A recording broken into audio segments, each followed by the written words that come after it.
ഞങ്ങളിപ്പോൾ പോയിക്കൊണ്ടിരിക്കുന്നത് മുഴുപ്പിലങ്ങാട് ഡ്രൈവിംഗ് ബീച്ചിലേക്കാണ്. കേരളത്തിൽ വണ്ടി ഓടിക്കാൻ പറ്റിയ ഏക ബീച്ചാണ് മുഴുപ്പിലങ്ങാട് ഡ്രൈവിംഗ് ബീച്ച്.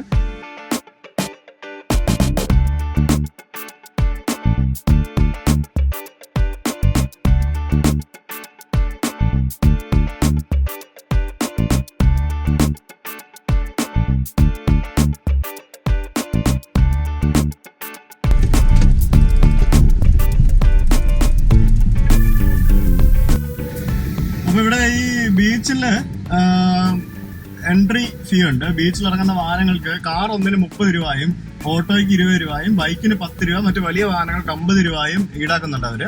20 കിലോമീറ്റർ സ്പീഡിൽ കൂടുതൽ വണ്ടി ഓടിക്കാൻ പാടില്ല എന്നാണ് അവർ പറയുന്നത്. പ്രത്യേകിച്ച് പോലീസ് പെട്രോളിങ്ങും മറ്റുമൊക്കെ ഉണ്ടാവും.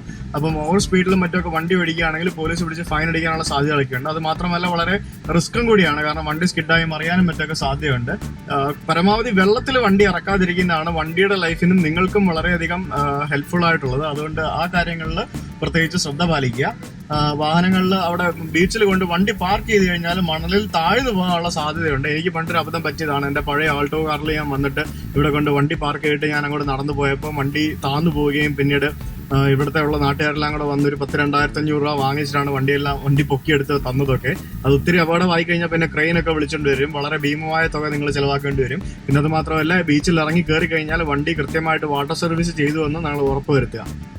അപ്പോൾ കേരളത്തിൽ തന്നെ പ്രശസ്തമായ മുഴുപ്പിലങ്ങാട് ബീച്ചിലാണ് ഞങ്ങളിപ്പോൾ. വണ്ടി ഞങ്ങളൊരു സൈഡിൽ മാറ്റിയിട്ടിട്ടുണ്ട്. ഇവിടെ ആൾക്കാരൊക്കെ അവിടെ ഇവിടെയൊക്കെ കൊണ്ട് വണ്ടി ഇട്ടിട്ടുണ്ട്. പക്ഷെ എന്തായാലും റിസ്ക്കാണ്, നമുക്ക് പറയാൻ പറ്റില്ല എങ്ങനെ ആയിരിക്കും കാര്യങ്ങളെന്നൊക്കെ. അപ്പോൾ ഇവിടുത്തെ ഈ അറ്റത്തായിട്ട്, അതായത് ഇവിടെ നിന്ന് നമുക്ക് ധർമ്മട ഐലൻഡ് കാണാം. അങ്ങ് ദൂരെ കാണുന്നത്, ആ കാറിൻ്റെ പുറകുവശത്തായിട്ട് കാണുന്നത് ധർമ്മട ഐലൻഡാണ്. അതിനപ്പുറത്ത് ആക്ച്വലി വേലിയിറക്ക സമയത്ത് നമുക്ക് അങ്ങോട്ടേക്ക് നടന്നൊക്കെ പോകാൻ പറ്റും. എല്ലാ സമയത്ത് ബോട്ടൊക്കെ ഉണ്ടെന്നാണ് കേട്ടത്. ഞാൻ അങ്ങോട്ട് പോകാൻ പോയിട്ട് എനിക്ക് പറ്റിയില്ല.